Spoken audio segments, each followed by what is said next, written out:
Salut, tu fais quoi comme études? Je suis étudiant à l'ESCP Business School après 2 ans de classe préparatoire. Et t'as quoi comme matière, tu fais quoi comme formation? Alors à l'ESCP, c'est un programme grande école et on appelle ça le Master in Management. On a énormément de matières, du marketing, en passant par la psycho, on peut aussi avoir des cours d'opération management, on a de la finance aussi, donc c'est très généraliste. Est-ce que tu peux me donner un exemple concret de ce sur quoi tu as travaillé dernièrement? Récemment, en finance par exemple, on a travaillé sur les méthodes d'évaluation, de savoir si un investissement pour une entreprise, ça valait le coup ou non. Donc on calculait la VAN, la valeur actuelle nette. On a appris que l'argent n'avait pas la même valeur d'une année à l'autre à cause de l'inflation.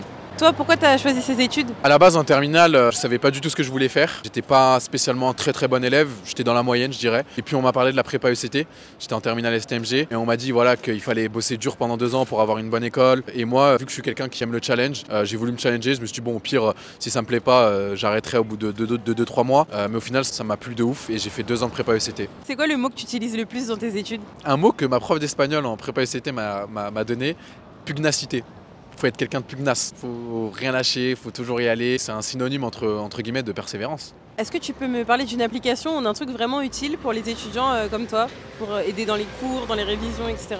En prépa, moi j'utilisais beaucoup Anki. Ça permet de faire des fiches avec des questions, qui est le père du courant économique des monétaristes par exemple. Et du coup on va devoir répondre. On répond bon ou pas bon, la fiche se tourne et nous dit si on a eu une bonne réponse ou pas. C'est quoi le point positif de ta formation? Je dirais que les gros points positifs de la prépa, c'est des méthodes de travail qui vont nous servir pour toute la vie. Et aussi le fait d'attiser notre curiosité en prépa, on doit être très curieux tout le temps, checker les actualités souvent pour pouvoir essayer de remettre ça dans une dissertation par exemple. Donc ouais, la curiosité et les méthodes de travail qu'on y apprend.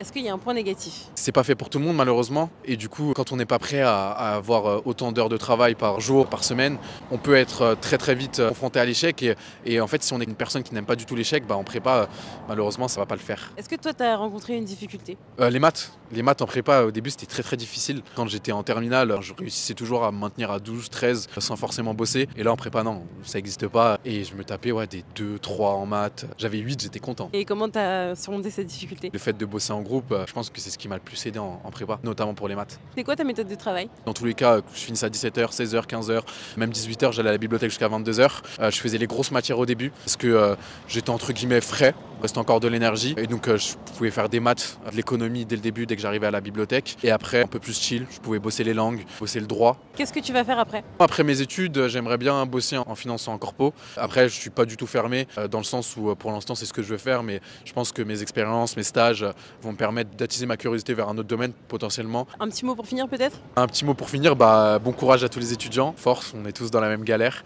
et j'espère qu'on va tous réussir.